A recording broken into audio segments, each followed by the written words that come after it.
Good morning, Texas fans. We have an exciting show for you today. We have two former players, as you can see, Drew Kelson, Brian Robinson. And we're going to talk kind of the OU perspective from people that actually lived it, not just us media guys that speculate on things. But first, y'all, make sure you sign up for InsideTexas.com. You can get 50% off during OU week, annual memberships. Use promo code WELCOME. Hell of a deal. Today's show, we are going to talk with Drew and Brian, get the player perspective on Red River, but also, guys, make sure to put in your comments. You guys can ask some questions directly. Then after that, whenever these guys head out, me and Paul are going to talk Texas OU matchups and opponent games of interest. Not a lot of exciting games SEC-wise, but Paul will make it interesting for us. And then always your questions. All right, guys. We got Brian Robinson here. Freak athlete, man. So I went doing my research on you. I went, and first thing I saw was your field goal blocks, and then I immediately Googled your vertical. And so, because I was like, that's insane. So 40 and a half, and the only person that matched that edge-wise was Dallas Turner this year. So that was absolutely insane. Two-sport athlete out of Splendora, Texas, population currently 1,800. I bet it was less than that whenever you went to school. And you're part of the famed, what was that, 2000? Was it 2002 class you're a part of? Yep. And same class with Vince and all those guys. So excited to have you, man. But most importantly, I want to get also a guy you played with, Drew Kelson. We can kind of talk Red River. And then, Paul, you're going to jump in whenever you got a good question. But let's talk Red River first, right? What's it like to actually be in that game? How is it as emotional as us media guys say it is? Yeah, definitely. I mean, I know people say it all the time that are part of this rivalry, but it is one of the best, if not the best rivalry in the country. I mean, when you enter a stadium and all you're hearing is boos and cuss words and this and that, and people just mocking you, and then all of a sudden you get halfway to the field and now it's like turned into a home game and everything else. And it's like that throughout the game. I mean, the whole game, you're kind of going back and forth, and it's a mix between, crowd noise and silence and this and that. And it's something like no other game. I've actually been to a lot of other rivalry games and stuff like that. And it just does not compare. Yeah. Psychologically, how you can shift. What's it like, Drew? It's funny. I didn't realize how bad it was until, when we were rolling into the game, you see kids, you're seeing horns down, but you're also seeing middle fingers up. You're seeing it all. I didn't know how bad it was until after my first game. My mom was like, I hate OU. I was like, I know we lost 12-0. That was a close one. She's like, no, I don't think you understand. I hate OU. I hate the fans. I hate the experience. It's a different rivalry. And depending on the year, it can be nastier than others, but every year there's nothing like it. There's nothing like it. UT Parking, 2005 versus Ohio State. Kelson stripped Justin Zwick, and Brian Robinson recovered it to win the game. How was that? That was fun. That was fun.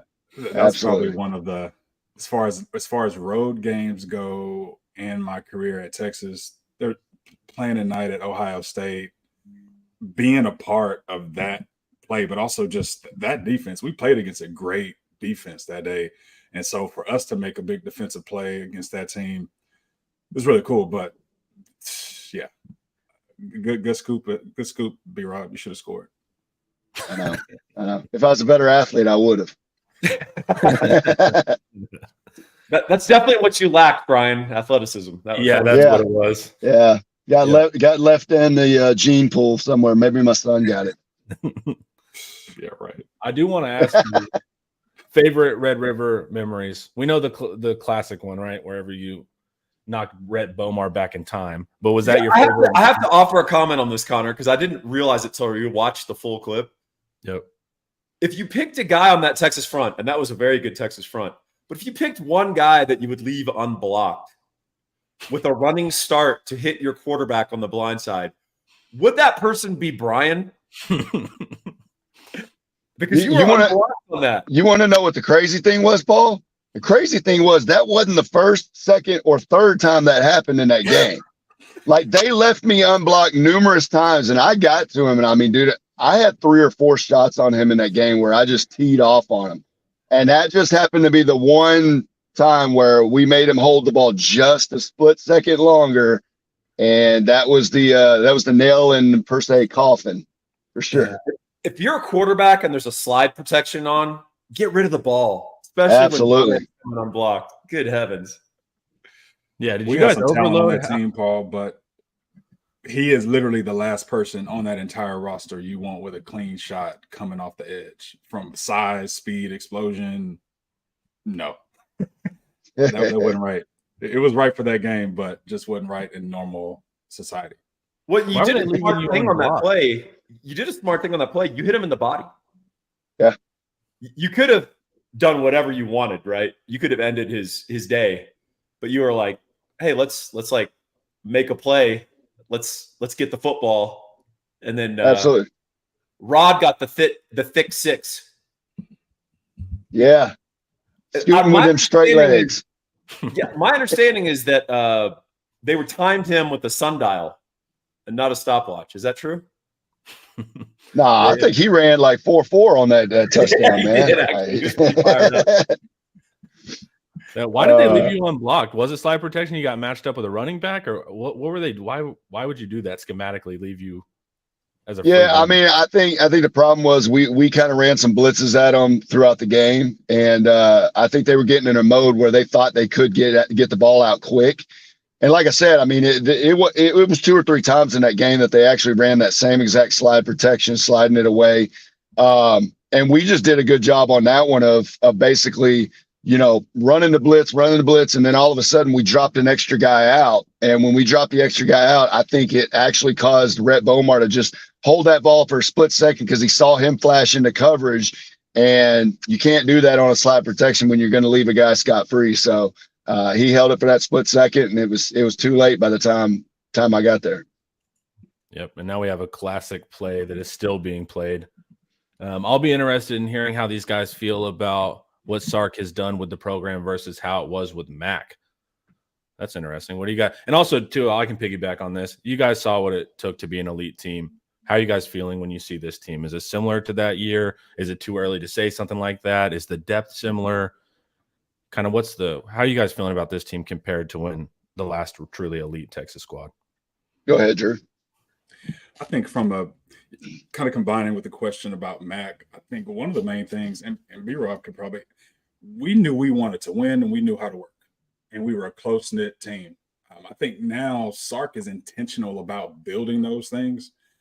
I think it felt like we were just naturally and organically that way. We were close, we were hungry, we wanted to win, we knew we were talented, we knew we could win. And so I don't remember, I think as a fan now, when I'm looking at Sark's program, and we're not in the program, but you feel like, yeah, they're having fun, but they do feel like they're strictly business. And that's probably not the case. But I know for us, I feel like we had so much fun that year. And B-Rob was right in the middle of that stuff. Like you talk about, there are some general clowns we have in the locker room and fun guys who are on the roster. This was top 5, right there with Stud and something. Like there are certain guys who were just personalities that always kept it light. B-Rob was one of them.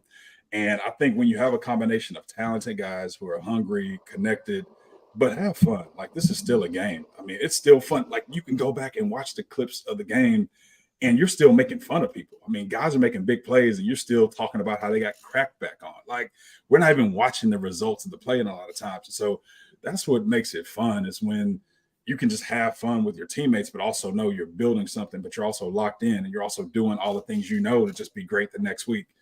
And yeah, I mean, what you got, B?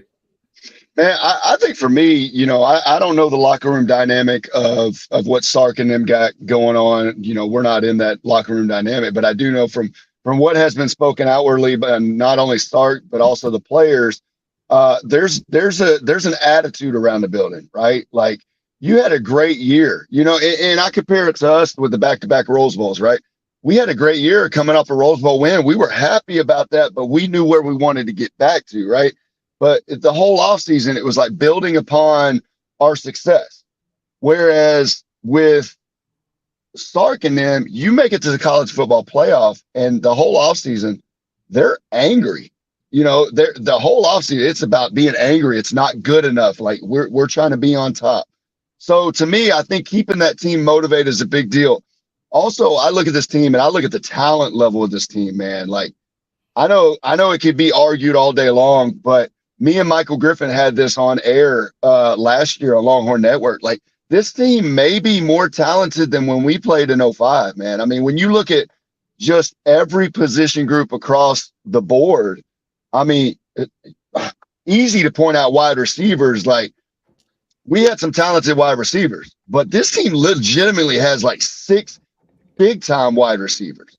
And you look at the offensive line, this may be one of the best offensive lines in the country right now. Defensively, I mean, even after losing Jalen Ford, you've got Anthony Hill and David Bender that has stepped up big time. This DB group is very, very cohesive in how they've played ball this year. I mean, this group is very, very talented. And, man, I really think sky's the limit for them. I think they've got the right culture in the building. I think Sark, the comparison I would make between Sark and Mack is obviously they're both great recruiters and they know how to get their team's attention. The difference, I would say, is the way they go about it. Mack was always, a little bit, I wouldn't say closed off from the media, but he kept things more to the chest, more inside the building with his team, whereas Sark is more open about what we've done wrong, what we've done right, who needs to step up, who needs to, keep this thing going. So I would say that would be the two differences for me. Awesome, man. We got a couple more questions. And this one I'm always interested in too. B-Rob Drew, some former players talk about their experience watching games is way different than when they played the games.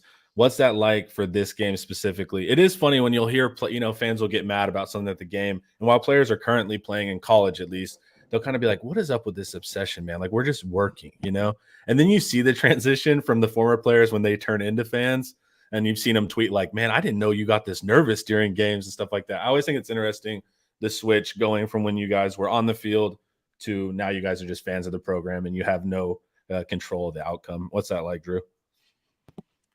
Nervousness, you don't feel any of that as a player. I've said several times, I feel like there's a certain level of ignorance that comes when you're a player. You prepare to win. I think we've taken a lot of things for granted when we won games, really big games, because we expected to win. So if as a player, when you work hard, you expect to win and you get the results you want, yes, you celebrate, but you don't do it with nerves. You don't do it with nervousness. I think the thing that stood out to me the most was the first time I went back to Texas OU game as a former player. And I remember being down on the sideline, but not being able to go in the game. That's the worst. When you're actually getting all the feels of being on the field, being down there next to the team, being in the mix of just what's going on. And it was heightened intensity. This was it 08? Yeah, that was 08. Was my first time back at that game. Jordan Shipley returns the kick return. I'm just on the sideline. I couldn't do anything but just watch. There's nothing like the juice that game gives you. There's no other environment that gives you that. And it's that way every year. It's predictable. You're going to get it. There's nothing that matches it. Yeah, I think for me, like, I couldn't watch football for 3-4 years after I retired. I just literally could not watch it. I mean, because for two reasons. One, the emotions would always come back to me. But secondly, I would almost do like I was doing film study. Like I'd be watching a certain position and I'm sitting there nitpicking it. Like I'm like, no, he shouldn't have rushed that. And I just couldn't enjoy it. It took me 3 or 4 years before I could actually kind of just sit back and actually enjoy and watch a game and just sit there and be a fan. I mean, but lack of a better way to do it. I mean, it took forever. And, I remember Minnesota, shortly after I retired, it was like a year later before I went to a game. And, I really didn't think that I missed it that much. I was around my family. I was enjoying being with my son and my daughter and my wife. And I go back to this game and you start having the pregame warmups go through, and it just amps up to kickoff where I literally got emotional, man. Like I started crying. Like those emotions come back to you as a player. And so I get asked all the time, like, do you miss the game? I mean, yeah, I miss it, but it's a different answer when I get around it. When I get to a game, oh, you bet your ass I miss it. Like I miss it badly. And I think that's why a lot of players struggle when they get out of it is they got to find something to, give them that competitive nature. And you got to stay busy. You got to keep your mind focused. In a lot of ways, a lot of us have ADHD, one way or another. Football gives that to us, and we've got to find a way to keep our mind busy and keep that competitive spirit going. And we struggle with that. But man, it's anytime you get around an atmosphere like this game or a playoff game or something like that, man, it's those juices don't ever go away, man. They really don't. Yeah, when you're lacking that routine, right? That concrete thing too of being able every day, you're going to do this, and then after that, you're just kind of like, all right, what's the second part of my life going to actually look like? This is you talk to veterans who are in the combat arms, they'll say similar things. It's the loss of mission, right? Yep. And you lose that camaraderie because even if you're playing at the high school level or junior high, there's nothing better than like playing football with your boys. Like, it's the best friendships you'll ever make because you all suffer together, you all lose together, you all win together. You lose that when you get detached from it, and it's something you got to try to find a fill. Sugar Daddy never fails. Curious about players' point of view on Malachi Moore and how DeBoer handled it. Thanks for y'all's time, guys. I don't know if you guys got to see it, but Malachi Moore was upset when they lost to Vanderbilt. He was just angry, and then I believe he kicked the helmet of Pavia, and then he kind of roughed him up a little bit. He was clearly having some issues. He kicked the football. He threw his mouthpiece. Yeah. They tried to sub for him. He was cussing out the coaches. Yeah. Not good. I'll say this. He at least he cares. I mean, but yeah. He was clearly embarrassed. He didn't and then DeBoer kind of said, look, guys that have my back, I'll have their back. He had a rough moment. From the players, when you're down there, you're a gladiator in an arena. That's what we're proxying here, that kind of bloodlust. So I don't think you're always clearly in your most rational state of mind, especially there. But from two guys that know what it feels like to, be able to lose their cool on the field. Are you upset with Malachi Moore? Is that just a young player you talk to? Kind of, you guys have been through it. What is that like? We'll start with B-Rob. Well, I think for me, part of this game is learning how to keep your emotions in check. And I say that as part of this game, but like even more importantly, like a game like this week, OU Texas, it is really a game where you have to keep your emotions in check because there's going to be a lot of talking. There's going to be some extra pushing and shoving. And you know how it is. The second guy that always retaliates is going to be the guy that gets it, right? Yep.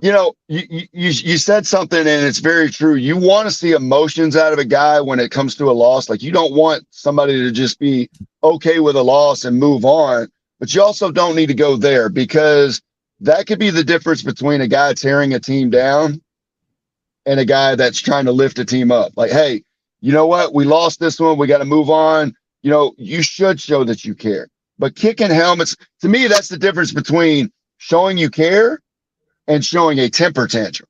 Like that's the difference. And listen, I don't know Malachi Moore, may be a great kid. I don't know.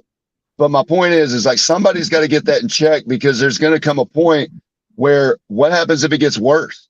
What happens if you're in a dogfight with something going on with another game, and then you do that in the middle of the game when you've got an opportunity to win? Like that's not good, right? Because now you just caused your team to lose. So, you got to nip it in the bud as quick as possible. Yeah, the biggest thing to me was not seeing anybody else on the field check him or even go over to him or walk over and say, dude, chill out. Even after it was one of those things that was just shocking to me. So my initial reaction is just, wow, where are the teammates? Where's everybody else? Just like working to keep him composed. But then this is probably me too. This is probably dad talk, not football talk. Dude, how are you going to regulate your emotions when you're outside the field, when you get in an argument, when somebody does something that you don't like? there are bigger implications for tantrums in general. And so this is a game. This is football. You played 4 quarters and you lost. Yeah, you should be pissed, but both the teammates around him, you want to see teammates rally around guys, especially in a week like this. Texas OU, somebody's going to make a play. Somebody may make a play against us. You got to have a short-term memory. You got to stay close. You got to stay connected, but you can't let one guy or a couple guys get outside of bounds without reeling them back in. So, we'll get to see how our guys respond this week. I have yet to see our guys really be that way, and not that extreme way, but just not be composed and not switch to the next play and continue to play their game, or let one play beat them for multiple plays. So hopefully the guys continue to show that they have that presence and they can be resolute when things kind of don't go their way for a play or two during the game. Yeah. All right, B-Rob, I want to ask you specifically about some of our edges, which I'm excited about. So we got let's start with the young Colin Simmons, 4 sacks. Not always super concerned with his rush lane or run defense at all times, but man, he's a special athlete, and that first step is insane. What are you seeing from the young player, and how do you project him going forward? Yeah, I mean, the dude obviously has a knack for ball get off, right? You kind of think at some point somebody's going to try a hard count or something like that with it, but he hadn't got caught off sides yet or anything like that. But he's obviously got some sort of, tick or whatever it is that he's reading on the centers or something like that that's giving him that extra, split second to beat the tackles off the line. But, and here's the deal. I know he's kind of gets wild on some of his rushes, but I haven't seen anything that really concerns me, because it's almost like sometimes he's out, but not very often. And that's the thing is, like, you worry about that a little bit with a quarterback like this weekend that can run, can find his escape lanes and stuff like that. And you don't want him running down the field, of course, wide open with everybody turning their back cover and things like that. So, but man, I think this edge group has been great this year. I mean, I really do. I know the first few games, everybody was complaining, like, we're not getting sacks. And, I've always been a guy that was taught by my coaches, sacks come in bunches. And the thing about that is you may go a 2, 3, possibly 4 game stretch with no sacks, and then all of a sudden you have a 6 sack game. You got a 5 sack game. And next thing you know, you've already put up, 10, 12, 15 sacks in 3 games, and now it's like you're the greatest pass rushing, edge rushers in history, and it can switch like that. I think what you're seeing right now is you're seeing a guy like Colin Simmons, and you're seeing some of these other guys that are actually making a bunch of plays. And you go to a guy like Trey Moore that, a lot of Longhorn fans have been disappointed in. And I kind of look at it and I'm like, you got to look at the opportunities guys are getting too, and I explained this on with Bobby Burton one night. When I look at Trey Moore, you're looking at a guy that came from UTSA, and that's not a knock on him, but you're playing lesser competition. And he's probably getting a lot more opportunities at that competition than he's getting right now. When you move to a team like Texas from a school like that, from a conference like that, your plays are going to diminish a little bit, no matter how good you are, because you have a plethora of guys that can play ball. So you're talking about a guy that really hasn't had the opportunities throughout the first 5 games to really show what he can do. And you're also looking at a guy that's sharing snap time with other guys in that defensive room as well. So the numbers are going to go down. But mark my words, at some point, Trey Moore is going to have a 2 or 3 sack game. Then he's going to turn around and have another sack or 2 sacks. And next thing you know, he's going to have 5 or 6 sacks. And they're going to be like, oh, that's the guy I've been looking for. It's just, it goes round and round. It's like one guy's got the hot hand, the next week the next guy's got the hot hand, and Trey Moore just has to keep doing what he's doing, and eventually he's going to be the guy that the plays come to, because they're going to see a guy like Colin Simmons making all these plays, and what are they going to say? Well, we got to make sure we shore up that guy. Well, if you're shoring up that guy, that means that guy's got the opportunity. He's got the one-on-one, and now he's got the hot hand. So, I think Texas Longhorn fans just need to understand, like, hey, each guy's going to have his opportunities, and Trey just hasn't had his yet. So But I think overall, to answer your question, I think these edge guys have been very good this year as far as being able to get after quarterbacks and not let them just kind of hold the ball. If you look at it, a lot of the passing game has been quick throws against the Texas Longhorns defense, and I think they'll take that right now. Well, what's an interesting stat that you would like as an edge is Hawkins is number 1 in the SEC for time to throw. So he holds the ball the longest out of any quarterback currently. So for edge rushers, they're absolutely going to love that. And so they're going to have the opportunity to get some hits on them. So I think that's going to be big. What do you think of Burke and Vosick? I mean, that length is crazy on both those guys. I've been excited to see Vosick, and I'm happy to finally see him healthy. I'm happy to see that when he's getting his opportunity to go in games, he's making plays. I mean, I think he's a kid that, in the next couple of years, like, he's going to be a household name with Texas Longhorn fans for sure.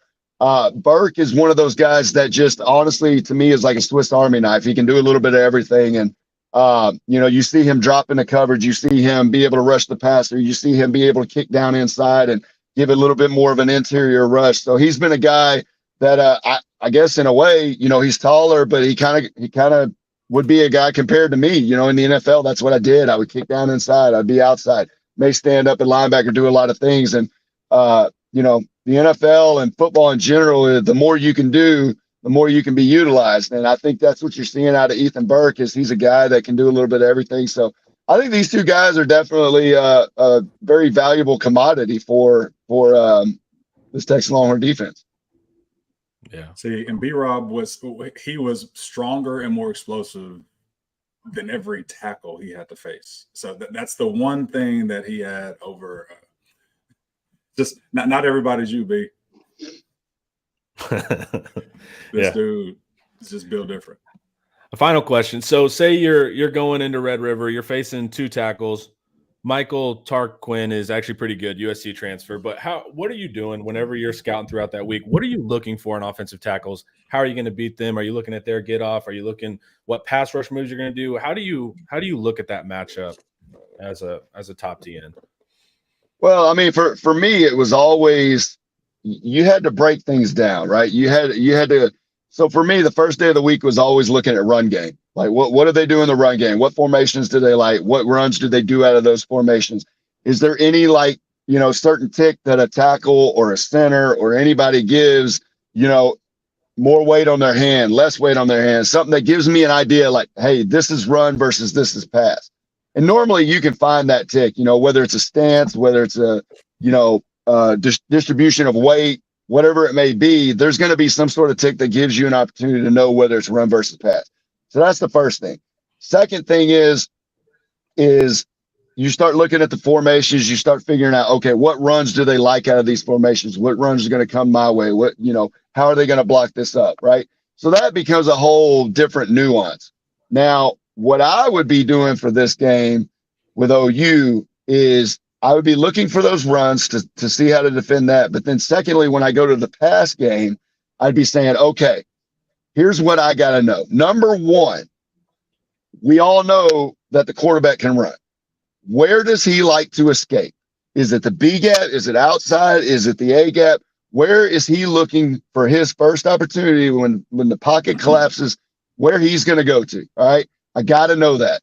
Second thing is I got to be able to understand that we do have a mobile quarterback, so I can't get too far up the field because that makes it easy on the tackle. He can just drive you up the field. I can't come under too quick because then he's going to be able to escape outside. So where am I going to have an opportunity? I'm going to have to power down these guys, collapse the pocket down onto his feet, and then that comes back to knowing where he's going to try to escape. Because now you give yourself the opportunity that when he feels the pressure of the offensive line collapsing down on him, he decides to escape. I can just fall down and make the tackle. I mean, it becomes really simple. It sounds really simple. It's not, but it gives you the best opportunity because if you just become a wild man, you go running up the field or you might beat the tackle, but more than likely the quarterback's going to escape. And now you put your defense in a bad situation because now linebackers have to decide, do I come up and play the quarterback and leave a guy open, or do I stay back and give him a first down every time he decides to tuck the ball? So, and I think that's what you saw last year with Dylan Gabriel. a lot of things, a lot of people talked about going into that game was the design quarterback run. It wasn't the design quarterback run that hurt us in that game. It was the quarterback scramble. And he was getting 10, 20, 30 yards every time he scrambled because the linebackers had to make the choice that we got to stay in coverage. Well, he's 10 yards down the field before anybody ever gets near him. And a lot of that was because I think there was some undisciplined rush lanes that allowed him to escape where he wanted to escape. Awesome, Brian. Drew, I know you got to get out of here. Do you guys have any final questions? Before we roll out, you want to? I've got a quick one for Brian, actually.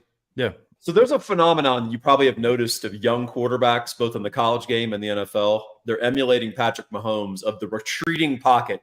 They're not trying to bail out of a side. They're not trying to step up like a Drew Brees, right? They just keep retreating. Yep. And the only guy, and then because based on just arm strength and athleticism, Patrick Mahomes can create miracles out of that. You just keep giving up space and buying time. I've noticed like Raiola at Nebraska, I've noticed even the young man at Oklahoma, they're trying to emulate this. And I think against a more athletic defense with good containment principles, this is not going to end well. I think it's going to end in 2nd and 22 and like a strip fumble. I'm just curious, was there anyone that you played against, college or pro, who did that? Or is this like the Mahomes phenomenon that everyone's trying to emulate? I think it is a Mahomes phenomenon because he's been the one that's been successful with it, right? Yeah. He's been the one that can do it on a play-to-play basis and be successful with it.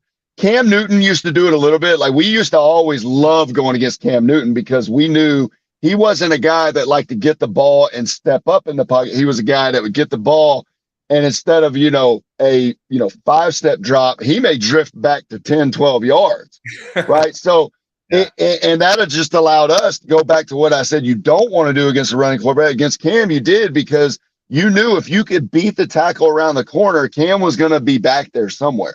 So it was a little bit different for him. But the problem with Cam was you could hit Cam and he may not go down.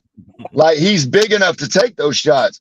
I think when you look at it, like, Brett Favre was a guy that kind of did it a little bit, but Brett Favre was more of a he didn't necessarily drift back, but he may drift back and then get outside. Or Rodgers was kind of that same way. The full drift back deal, if you've got a quarterback that's got a very strong arm and has a knack for that, and I think Raiola might be one of those guys. I really do, because he has trained with Mahomes. He kind of knows, what works for Mahomes, so that may work for him. For the OU quarterback, I don't know. And a lot of this, Drew, you can attest to this. A lot of this comes down to scheme. Like, one thing is Mahomes always knows where the outlet is, right? And it's going to be around that line of scrimmage. They do a very good job of utilizing their back around the line of scrimmage. So that drift back a lot of times becomes a screen game, right? So it's not necessarily a pass play. He may be just buying time to get the running back on one side while everybody else is chasing him, and then he tosses it back to the running back, and it becomes just an extension of an extenuated screen game. That's good stuff. That's awesome, man. Drew, Brian, I really appreciate you guys. This was a fun treat for the fans to hang out, and I'm excited. What's your score predictions, guys? What do you guys got? I got to put you on the spot before we go. Let's see here. I'm going to go 35-17 Texas. Okay. I'm good with it. Drew, how you feeling? I was going to say 37-17. So. Cool. Okay. All right. I couldn't give him 20. I just couldn't get there. Yeah, I noticed the two defensive guys couldn't mentally get OU 20 points. We're just like, no. Well, especially with that offense, man. It's a sketchy offense. It's not Lincoln Riley that we're dealing with here. All right, no, I think OU's defense is a little bit different defense than what we've seen in the past. I think they're pretty salty and they're pretty physical. So I think it'll be a tight ball game going into the fourth quarter. But I think Texas starts to pull away towards the end. I like it. Good stuff. Brian, thank you for your time. Drew, I know you got stuff to do. Thanks for hanging out. both of y'all. Appreciate both of y'all. Have a wonderful day. Thank y'all. Thanks, gentlemen. Enjoyed it. Later, guys. All right, Paul. Yes, sir. Man, that was fun, man. How are we going to follow that? I know, right? Now we just got to be like, and OU matchups. And let's pull up some nerd stats. Exactly. Brian just gave an exposition on NFL edge rush and how to contain. And we're like, I mean, you're going to be like, this is what we should do against R. Mason Thomas. Their EPA is 2.17. Exactly. All right. Before we get into that exciting EPA chat, first, a word from our sponsor. Hi, I want to tell you about Laura Baker. If you're looking for a new Hi, I want to tell you about Laura Baker. If you're looking for a new home in the 512 or even at this point, let's face it, 737 area code, there's only one number to call. That's Laura Baker at 512-784-0505. As a member of the elite Andy Allen team with Keller Williams, Laura has helped Longhorns find the home of their dreams in Central Texas. Just ask our resident sex symbol, Ian Boyd, who moved all the way from Michigan to Texas with Laura's help. Laura can help you find what you're looking for in the 512, the 737, or even parts of the 254 and the 210. Just, give her a call at 512-784-0505. Her email is in the description as well as the rest of her contact details. She's a friend. Give her a call. All right. Paul, can you hear me? I can hear you loud and clear. I don't know what happened. My screen froze up, so I didn't even get to see the ad. Hopefully y'all did. It was spectacular. All right, wonderful. I'm glad you guys were able to see it. All right, cool. So we did all of our fun stats last week. We don't really have a bunch to add there. We wanted to talk specific Texas OU matchups, things we want to watch for. So I'll go with the first one. Brett Nelson has a good intro question for that. Where is his old Brett? Let's see. Super chat. How does OU score enough? Yeah. Okay, cool. Yep. All right. I mean, that's the question, right? This offense. So, okay, let's just break it down real quick. Fence, all their receivers are hurt besides maybe Deion Burks that can return. So they're dealing with second, third stringers pretty much everywhere. Offensive line has also been injured and their transfers. So there's not a lot of synergy there. And then whatever synergy is there, they've had guys hurt. I think they have their core guys back now, finally, but still they haven't got to play together. Running back Gavin Sawchuk has 1.8 yards per carry, worst in the SEC. Javonte Barnes is second to last in the SEC in carries. Taylor Tatum, the true freshman, actually has good yards per carry, 6+. He's been injured. Hopefully he can make it back. And then on top of that, they've had to move around their quarterback room. And the offensive coordinator, we don't know if he's going to be there next year.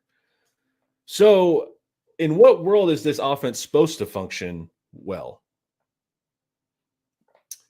I think they have a narrow path for success, and I think it's going to look a lot like Hawkins becoming a primary ball carrier.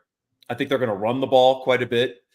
I think they're going to try to slow things down. I think there are things from the Mississippi State and maybe even parts of the ULM tape that they can look at to say, hey, we can maybe build a running game off of double the play side defensive tackle, and then let's involve the extra man quarterback in the run game and try to exploit a Colin Simmons or the defensive ends that are in there if they are too excited or eager to get up the field.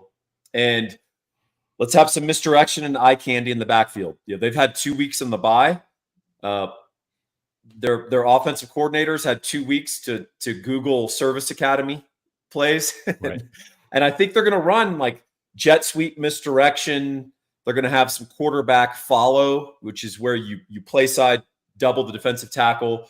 You pretend you hand it off to the running back, but you don't. You pull it, and then the running back becomes your lead blocker on top of that double team, and then the quarterback follows right behind him. That's the kind of stuff that your linebackers have got to be on top of. And we've shown enough on film that sometimes Benda or Hill can either lose the thread in the trash or they can chase a ghost and get out of position. So is that something you can turn into a 60-play offense? I don't think so. And I don't think Pete should allow them. I think when you face a limited offense, you need to strangle the infant in the crib. Like, don't let it get going. And I think you do that by being really aggressive. And I'm not talking about 9-man fronts or anything like that necessarily, but I mean, bring it. Like, line up your defensive linemen in gaps. Don't have them catch. Have them penetrate. OU, as you probably know, Connor, they've given up 44 pressures on the offensive line through 5 games. Yeah. For a comparison, Texas throws more than OU, and we've given up 16.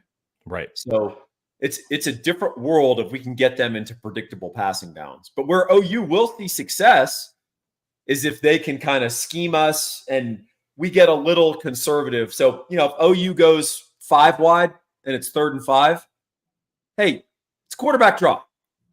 Come on. Right. I mean, we know what's happening. So why do you have 5 in the box?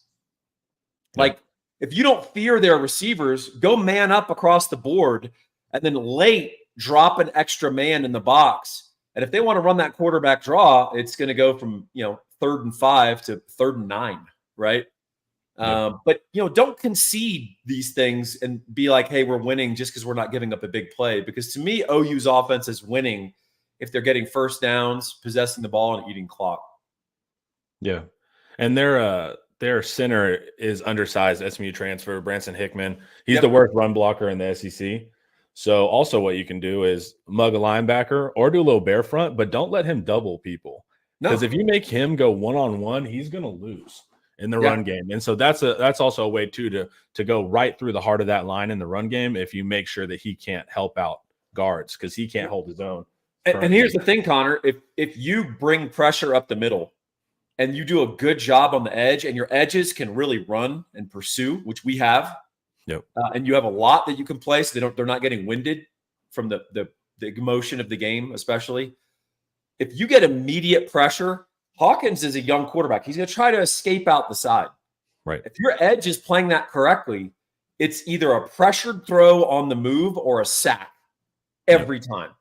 And we, against our secondary, all looking at the ball, playing a little zone maybe, you want Hawkins throwing the ball on the move, being pressured, being hit as he's releasing the ball. That's a win-win scenario for Texas. So I would be disappointed, frankly, if we didn't press some of our advantages on defense and we just said, hey, let's not give up a big play. I think the way you give up a big play is kind of being a little passive and letting them lull you.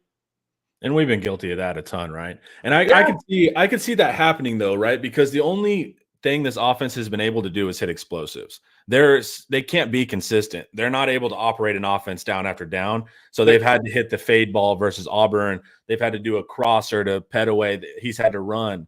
And so I can see PK automatically going to, take away the explosives here because that's the only way they move the ball. Understood, but I think you take away their explosives at the source. Yeah. So I don't think you take away their explosives by laying back and letting them nickel and dime you, because eventually they are going to cross into your side of the field. I also think field position is huge here. So there's a big difference between Brent Venables defending 90 yards. So imagine an opening possession where we defer, OU gets the ball, they nickel and dime us up to the 50, they punt, and we start on our 5. Okay? Imagine a world where we bring it on that opening OU possession. They go backwards and they're punting from their 12, and we start with the ball on the 45-yard line of Texas. Mm-hmm. Sark, as a play caller, he can do anything he wants in that position. On the 5-yard line against Venables in that emotional game and that situation, Sark is not scared, but he's got some prudence. He's going to be like, all right, certain play calls are out. We're not giving up a safety or a strip fumble here, right? So I think PK needs to understand there's a larger game being played here beyond just his defense not giving up an explosive. And I also happen to think the way that we give up an explosive is the way Mississippi State did it, which is you nickel dime, nickel dime, nickel dime. Malik Muhammad falls asleep, bored, tries to jump a route, and they actually beat him down the field. He just didn't have to pay for it because the throw was off. So to me, you kill this thing early in the pocket, in the backfield. You don't let OU even dictate 3 and 4 yard runs. I think you disrupt them, and if OU seams us and gets an 11-yard run, you shrug, and the next play it's 2nd and 13 because you had a tackle for loss. Yeah, and they're number 4 in the country in field position, so they are playing that game. They're playing that game because they have to. Yeah, they And have to win with that. Venables rightfully trusts himself. If you give me enough situational play calls, I'm going to turn you over. I'm going to get a big interception. I'm going to get that fumble strip. Yeah. And that's what Tennessee did, right? Eventually, Tennessee just realized, hey, the only way OU wins this game is if we let their defense make a play. So we're just going to rely on our D to keep dominating, and let's just get out of here. And unfortunately, they carried that game plan forward to Arkansas. Yeah. So, well, and Venables, what I like about him is he plays offense on defense. He's dictating stuff. This is not a reactive defense. He's making quarterbacks throw into certain windows. He's telling you where you're going to run. And then he's like an offensive coordinator, and the coordinators will have a level 1 play where they get you to, a safety to bite. And then the level 2 of that play, they're going to come over the top. Venables does the same thing, but with his schematics. And so he'll give you this true blitz early in the game, and he'll send it 2 or 3 times at the end of the game. Yep. He's going to simulate that. That's how he got Thorne. Right. And so that's what I really like. Venables is an offensive defensive coordinator, and he's able to put a lot of pressure on quarterbacks. You have to swing first versus these guys. You can't let them dictate everything. Well, and I'll say this. So all that said, Venables is not a madman. He's not bringing 7 men. I mean, he knows what we've got at receiver. He knows what we've got at quarterback. He knows our offensive line can block up his stuff. I actually think OU, they're going to do a lot. They're going to throw everything at the wall. But I think their base core concept through the game is going to be off coverage. And I think it's going to be bringing unexpected men, not necessarily extra men. And I think it's going to be daring us to run the football, because I think they don't think that we can run the ball very effectively. And I think with some justification, they believe that we're going to put the ball on the carpet. Yeah. And that's true. And if I was playing this Texas offense, that's what I would do too. I would drop a lot of coverage. I would disguise it. And you'll see it. They'll put Stutzman and Kip Lewis on the line, and one of them is dropping, but they get sent equal amounts, so you don't know which one it is. I paused the game versus Venables, and I try to figure out who's not being blitzed, and I struggle with it. So he's really good there. It's going to be tough on quarterbacks, but they're going to have to drop into coverage. And we're like 34th in yards per rush, so we're not a bad rushing team, but they are a better rushing defense than we are a rushing team. So the goal there, right, is stop the rush, and they can do that. They can run blitz with Stutzman, all that kind of stuff, and then get us into passing downs. And now you have Quinn Ewers on 3rd and 8. It's a little bit more manageable. You can put more resources into coverage. Yeah. So I agree. All that said, if we get some situations where we know we can isolate through formation or just happenstance, Quinn steps up nicely in the pocket, O-line does their job. If we get one-on-ones with their corners and their nickels, we are going to hit them for big, big plays. Absolutely. And that's not just schematically and our personnel, but also the nature of that game. In that game, the play that should go for 19, Isaiah Bond will shake the safety because of adrenaline and go 80. Right. And the same can apply on their side of the ball. If you don't make the tackle on the quarterback on the option and you misplay it or whatever, that 11-yard run suddenly goes for 40 at Texas OU. It just always does because of the emotion of it. But yeah, I mean, I think it's such a fun game. I'm excited on the matchups and everything, and I like our matchups. But there's clearly some things OU is going to try to make us prove, and one of those is, can you run the ball effectively, and can you have ball security? Are you gonna fumble? Because their instruction with all of our backs, specifically Jaden Blue, is hold that guy up and strip him. He wants to put the ball on the carpet. Yeah, absolutely. Yeah, I'm glad we're seeing it the same, because that's exactly how I would play us in this situation with OU, especially with their strength. Has the OU defense seen the type of speed Texas has? When they played Tennessee in the front 7, yeah, Tennessee's super athletic up there. I don't think their secondary is as good as Texas's, but Tennessee's got a D. That's defense is not their issue. But yeah, I think OU's seen some good dynamic players in the front. I don't think the Vol secondary is all that, but yeah, Texas has very good team speed, and we can come at you in waves, and that matters in this kind of game because it's beyond the physicality of it. it's also emotionally exhausting because you kind of go through these big momentum shifts, and that wears on you too. We're the number one passing defense in yards per pass in the country.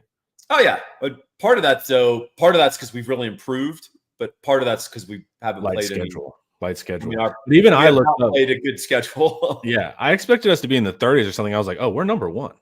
Yeah, Texas offensive speed. Brew McCoy's not a burner, right? What Tennessee's wide receiver room? How fast are they? we're I know faster they're than good. Tennessee. Okay, Yeah, I know they're good, our guys are faster and more dynamic. Squirrel White can run a little. Dante Thornton can run a little bit, but no, I mean they can't run with Isaiah Bond and Ryan Wingo and even Silas Bolden. So they've got OU's opponent yards per pass is 83rd in the country. So this is a huge mismatch. The Texas passing game, because this is kind of like the PK curse of last year. What if they do shut down in the run? Well, all you're doing is forcing Texas to play against your weakness. Yeah, it's kind of what we did last year. We were like, run is shut down. Oh wait, now you guys can pass on us. So and I'll also say this, Connor. Their receivers are tiny. Yeah. And the one big receiver they have, Hester, is just not. He's just a jag. So I want to put my hands on Brendan Thompson early. Yep. So I don't think there's value in standing back and letting a guy who runs a 10-200 get a running start at you. Right. Even if you've got depth, he's now got goes on you, right? He can utilize his speed and on the move faster than you can react to his speed. I want to get our hands on him at the line of scrimmage. That's why you have Jahdae Barrett out there. That's why you have Manny Muhammad out there. Get your hands on this guy and bully him. Yeah. Drive him into the sideline. I mean, dominate that guy at the line of scrimmage and make these small OU receivers feel your size and physicality, because then Taff and Makuba can just watch the quarterback and just react. And that's what you want to be doing against a freshman quarterback in the Red River. Perfectly stated.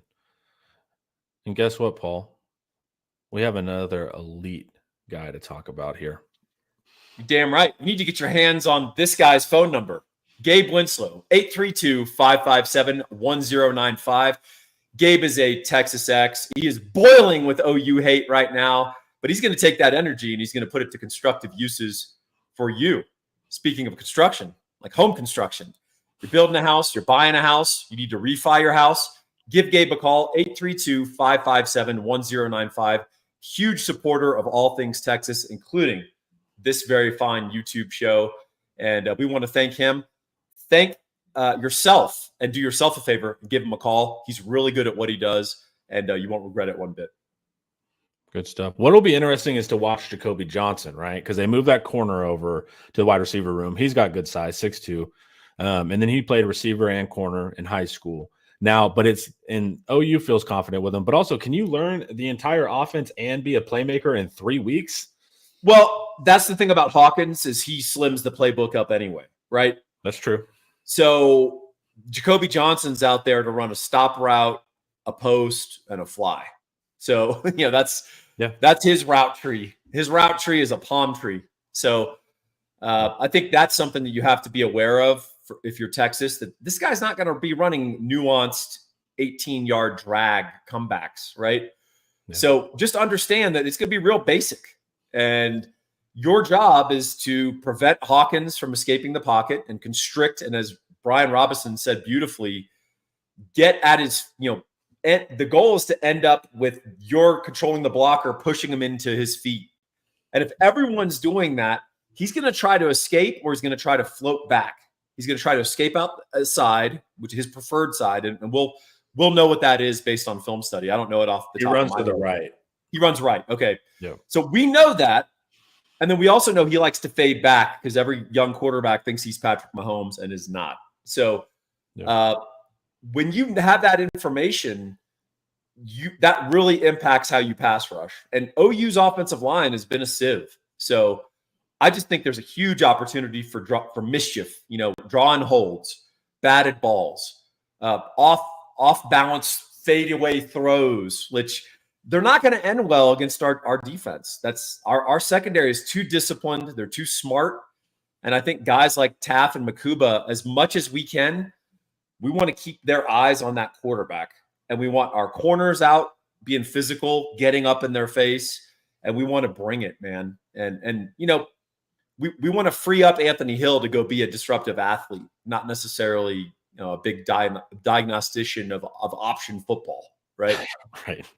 Yeah. And well, here's the thing too. I've heard fans mention it a bunch, and we've kind of talked about it, but you know, I just want you to explain it. Do we spy him every play? No. And I think that's a common thing is people are like, well, just assign a spy. Oh, okay. Now we're in man. Well, you know, Lamar Jackson, we just solved you. We assigned a spy, you know, but yet he keeps running around through NFL defenses. So part of the spy problem is that the spy now has an obligation outside of your larger scheme. Mm-hmm. And that can create some holes and issues either in pass protection or run support against an option, right? Yeah. Because the spy is kind of like, what do I do when they're running option and there's a jet sweep going opposite and he might take 2 steps back and throw a ball? I mean, am I still spying? Am I now a run force? Like, what's going on? So there's that part. The other part is the quarterback is often a better athlete than your spy. Right. It's a linebacker versus a running quarterback a lot of times. And so you just have to fill your gaps. You have to do exactly what Brian described. And then guys like Drew on the second level and your safeties who hopefully have eye on the quarterback, they need to know when to trigger and go clean it up. Really, quarterbacks run effectively when the D-line runs right past them, or when the D-line are in undisciplined fashion, just sort of run wherever and let the offensive lineman take them to where they want to go. And then the quarterback has and just can take straight off. Quarterbacks very rarely retreat, and then are able to exit out. That our team speed will not allow that. That's just not going to happen. So you've got to keep this guy on the move. You've got to keep him uncomfortable, and you can't let his movement be forward through space, right? It needs to be backwards and trying to bail and trying to maneuver, and he's not sure what's happening. So we can twist, we can stunt, we can do all that stuff, but you got to be disciplined with it. And anyone who runs a yard past the quarterback this week in practice, you need to beat them with a freaking stick because you're the most useless player on the football field when you're a yard past a mobile running quarterback. Yeah, and if you'll see too, with the twists and the stunts, he will drop his eyes in those situations. He's looking at the action in front of him. Correct. And so it's like, so give him some of that candy. And I think this is an opportunity for Trey Moore, even like Robinson was saying. Most of his sacks came from pursuits. If you look at UTSA, he wasn't a pure pass rusher, hit the quarterback. Quarterback would start running around in the pocket, and he'd be able to chase him down. He was a chaser. Exactly. And Simmons also has that closing ability. So I like both of these guys in that situation. When he starts running around and getting kind of cute and scrambly within the pocket, we have the guys that can chase him down as well.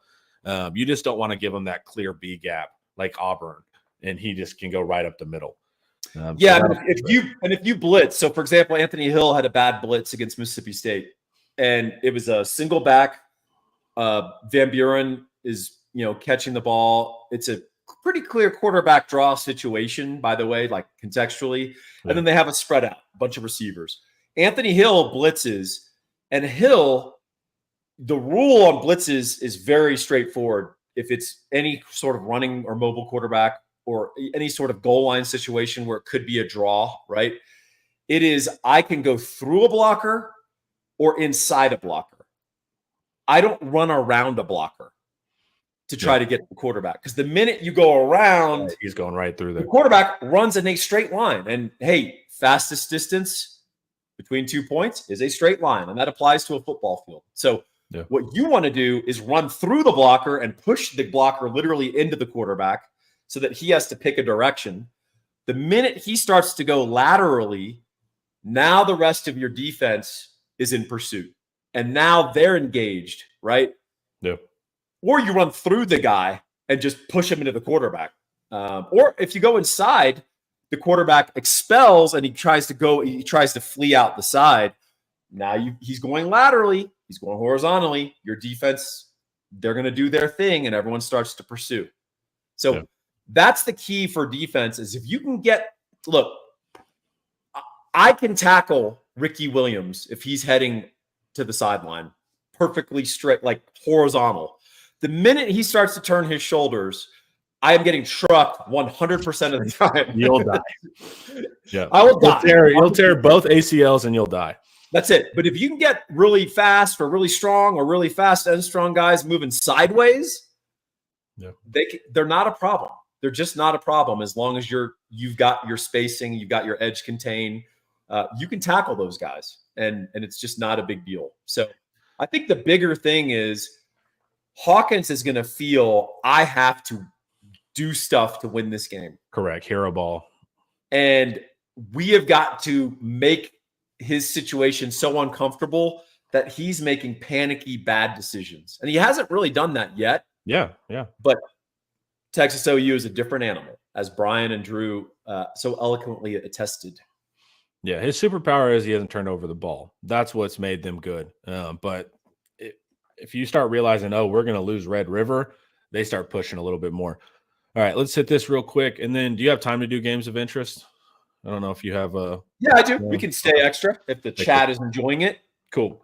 So first, what are the chances Sark wants serious revenge after last year and comes out ready to run the score? He's absolutely going to run the score if he can. I mean, he saw 49-0. I mean, he will. It's like, why wouldn't you? Are you a man of honor in that situation? I'm running up the score. He won't, because he's actually worried about Georgia and getting guys healthy. But if you can run up the score running counter. You don't need to get. We're not going to kneel.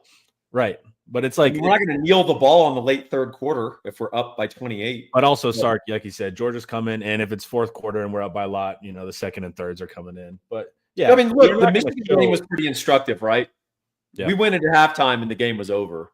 Yeah. And then Sark was content to pack his bags and move on. So OU, I mean, if you can blow them out, awesome. But the way you typically blow people out in this game is you get the lead, they panic, they get in predictable offensive situations, and then you start getting strip sacks, interceptions, turnovers.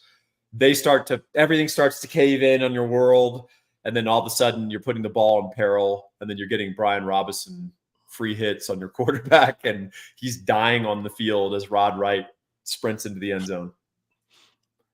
You ain't tackling Ricky. That's a good point.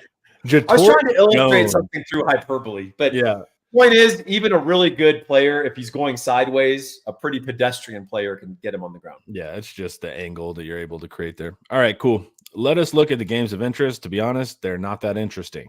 I even had to throw in Ohio State, Oregon, just so we had something to actually look at. But all right, let's check it out. Mississippi State at Georgia. Georgia, of course, huge favorites. I don't remember our line versus Mississippi State. What were we like? It was higher. It was higher. Yeah, it was 38. So knowing what we know about Mississippi State, and we're going to watch this game because we got Georgia that following week. What do you think about Georgia, Mississippi State right now? Mississippi State's going to run the same game plan. Yep. Why wouldn't you? Yeah, they're going to shorten the game, and then as they get more confidence in Van Buren, they'll take more shots. But they are going to be content to do that. And Georgia, philosophically, is their big thing is trying to defend the pass over the run, right? Mm-hmm. So they'll give up little runs here and there, and then they stop it situationally. But yeah, I think Georgia will win this game. Connor, what do you think about that bold prediction? That is bold. But yeah, I'm willing to go with the Georgia upset there. I think they'll be able to upset Mississippi State and get that W. That's gonna be interesting. But I am watching them now, right? You lose to Bama, Bama loses to Vandy. Because the one alternative here, I still think Georgia and Alabama are good, but just allow me this thought. Everyone immediately was like, this is the game of the year. These are the best teams. The flip side of that is we don't know anything, and maybe Alabama and Georgia are both not that great. And maybe Vanderbilt is the class of the conference. Maybe Vanderbilt's the best team ever. But that's like kind of the problem with early preseason rankings. We're just kind of going off, this is Alabama, this is Georgia. So it's like, is this a heavyweight matchup, or both these teams actually just have big flaws? Well, I am in the rankings don't matter camp, except the people that do matter, some of the people that choose the playoff, and then some of the AP writers and coaches, those preseason rankings are anchors in their minds. Yeah. And they anchor their belief system. And then they try to find ways to contort facts and reality to comport with that belief system. Yeah. So they're like, Georgia's the best team in the country. You could meet multiple people who are like, you better be glad Georgia didn't get in the playoff last year. Right. They would have run the table. And it's then like, why didn't they? I mean, beat Yeah. Bama. I mean, Right. I don't know what else to tell you because your schedule was incredibly easy and you had one game to win and you lost it. That's So why shut it's up. interesting to see Georgia when they actually get put in the fire and have to win regular season games row after row. They're not looking as good. Now, I don't think this is the same Georgia team as the past, but they've also historically had to play like 2 games a year. Well, if you listen to the Everyone Gets a Trophy podcast and specifically the betting podcast that I do with Eric, Bond Lounge Horn on Inside Texas, he was all in on Bama in that game. And he said exactly that. Georgia's been very fortunate in that all of their big games are either against bad teams on the road or against neutral site early season opponents where they overwhelm them with talent and good coaching too. It's not like Georgia's poorly coached. So Right. This is a different world that they're entering at Bama, at Texas, at Ole Miss. That's not fun, man. And that is no Georgia team has experienced that in the last decade. And so, Georgia is great. Very good team. I'm not saying they're not. I'm just saying they have not lived that life because they've gotten to hide out in the SEC East. And their primary rival, Florida, has been crapping the bed for the last decade plus. Yeah. Both things can be true, right? You can be a good team and have had an easy path. Yes, sir. All right. Speaking of Florida, they are 15-point dogs to Tennessee. What's going on with Florida? What was the UCF Florida score? I didn't even watch it, but Florida won. Look at them. Yeah, UCF is doing great. Yeah. Humiliated by Colorado, then they lost to Florida, which was supposed to be like their game of the year, right? Right. So that ain't good for old Gus. This is a really interesting game. I would not bet it, but I don't know if you know the history here, Connor, but Florida has Tennessee's number in a big way. I didn't know that. And they even beat them last year. They blew them out, if I recall correctly. So that's kind of interesting stylistically. I don't think Florida is good, but Tennessee certainly showed some little weaknesses against Arkansas. And you got Tennessee's offense stalled twice now, right? So you got that's Arkansas. We're now going from incidents to a trend, right? Right. We're getting a line now. It's not just a data point. Exactly. So I think that's really interesting, and I'm super curious to see how they respond. That said, it is at Tennessee. That is a legitimate home field advantage, but historically, Florida has been able to run the ball on them. And I don't think that's going to be the case this year. Tennessee's D-line is pretty stout. So I want to see how Nico bounces back. If he doesn't, Tennessee could be a 3 or 4 loss team. Yeah, man, I was confident. Man, if he would have placed that ball just like a yard more to the side, his receiver could have kept running on that final drive. He also ran out of bounds on fourth down. No situational awareness there where he put the ball up in the air. You just throw it. Yeah, you throw an interception there. I mean, that's just you make it at least give you a shot. All right, now everyone, prisoner of the moment to the Vanderbilt Commodores. But the one man in the nation that saw this coming is sitting across from me and Paul Wadlington, because he was the one putting us fresh on the Diego Pavia trail early in the preseason. Paul was talking about this kid. I've been talking about Diego Pavia for a couple of years. That's true. Diego Pavia has made me a lot of money, but he made me most of that money at New Mexico State. Yeah. But yeah, he has it's so overdone, Connor, because it's nonsense most of the time. He's a freaking winner. He compels his team to win. And if you guys have the Thinking Texas Football preseason preview that I write, the book that I write every year, I just basically wrote the biggest thing that Diego Pavia brings Vanderbilt is an actual will to win. And I think Vanderbilt, particularly last year, had this sort of, we're at Vanderbilt, we're supposed to lose, we're on scholarship, let's fulfill our role. That, exactly. Pavia is like, No, like I'm going to play like a maniac and shame you into playing your hardest. And that's what he does every week. I mean, it's insane. And, he's not getting drafted to the NFL. He's not a traditional skill set, but this guy's a former state champion wrestler who had a bunch of full ride wrestling scholarships, and he plays like a wrestler. So he's got that Aztec blood. Yeah, I agree. His post game where he thanked Jesus and then cussed immediately after was that was awesome. Absolutely wonderful. I love the duality of man. Exactly. What Pavia represents. Exactly. Given all that, who you taking there? You think? So here's the deal. Kentucky actually has a better defense than Bama. Okay. Dun, dun, dun, dun. Everyone's going to freak out now. No, but it's true. Kentucky's got a better defense, and I think Stoops actually has a better grasp of that Vandy offense and how to stop it. And I think Vandy has people's attention. They have my attention. Yep. What's that from Django Unchained, Leo DiCaprio? Like, before you had my interest, but now you have my attention. Yeah. That's kind of how I feel about Vandy. And I think they have Kentucky's attention.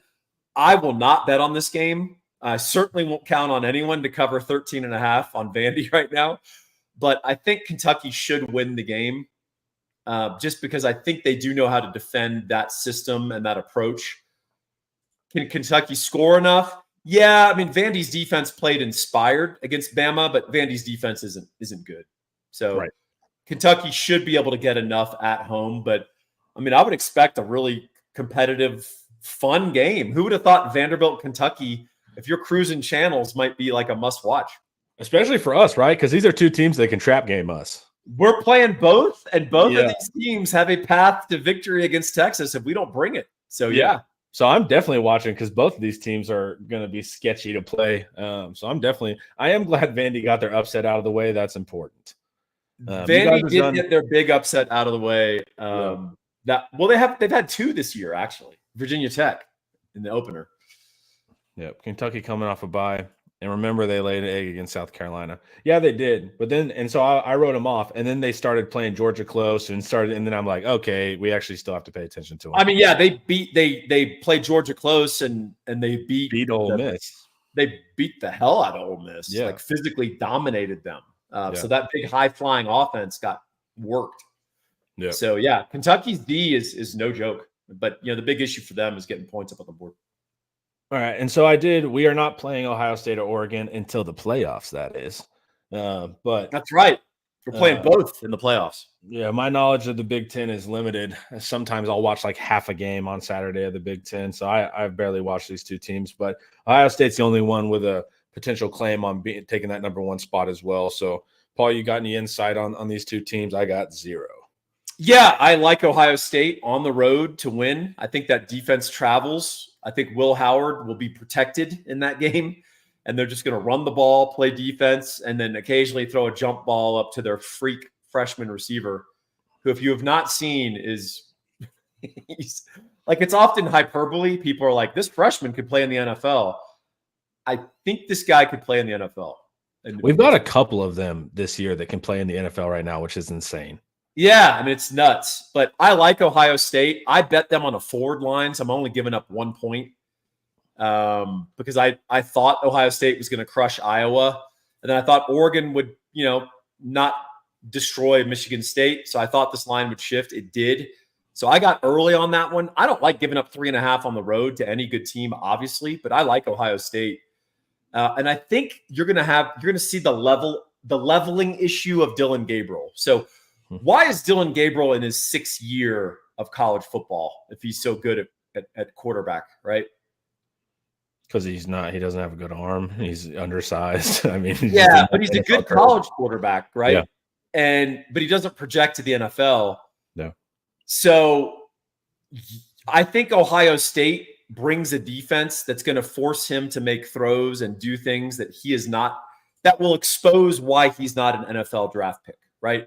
Yeah. And I think that's where Ohio State has the advantage. And then also, like Oregon, I don't know, man. They've got some guys that, I know they're all NIL'd up and all that, but I don't know if they're always like playing 100% when they're out there. I'm sure they'll bring it against Ohio State. It's a huge game, but Yeah. I don't know if they have the intensity level to match. And Dan Lanning, frankly, in really big games, he's done a great job there, but he's not come up big in these games. I mean, Boise State took him to the wire. Yeah. And Boise State doesn't have a D. Yeah. Oreo vanilla ice cream unis is Oregon's only chance. Yeah, their secret. Yeah. The cool factor adds like 3 points to the spread whenever you play Oregon. But I actually will watch that Big Ten matchup. I'm just not a big Big Ten guy, man. I've never liked their style of play either. Now, of course, Ohio State and Oregon don't have a Big Ten style of play. You don't like the traditional, beautiful Southern California weather of the Big Ten? Yeah, I know. It's so strange now. It's pretty nuts, man. They're like a battle between two Big Ten juggernauts, USC, Michigan. And I'm like, what? Yeah, exactly. It's a trip. Speaking of USC and Michigan, not a good week for them. All right, guys, we went a little over, but I think it was worth it. That was a fun interview to open. And then we got to talk, how are we going to beat OU or how could they upset us? That was enjoyable. And then games of interest. Paul, any final words? No. Honor and a pleasure to speak to Brian and Drew, two guys that play the game, but also I think really think the game at a high level. Mm-hmm. And it's always fun. And I think it's a great learning opportunity to talk to guys like that because they can give you really interesting practical football, but also they understand the scheme. They understand all that, the X's and O's stuff too. And it's really neat to get their perspective on this. Yeah, you hear an 11-year 60 sack edge from the NFL telling you how to handle a running quarterback, you should probably listen, right? 103 starts in the NFL, and I think 20 of them were against Aaron Rodgers. So, yeah, he knows what it's like to go against pretty good football players. Absolutely. All right, Paul, thank you for your time. And fans, thank you guys for hanging out. Hook 'em.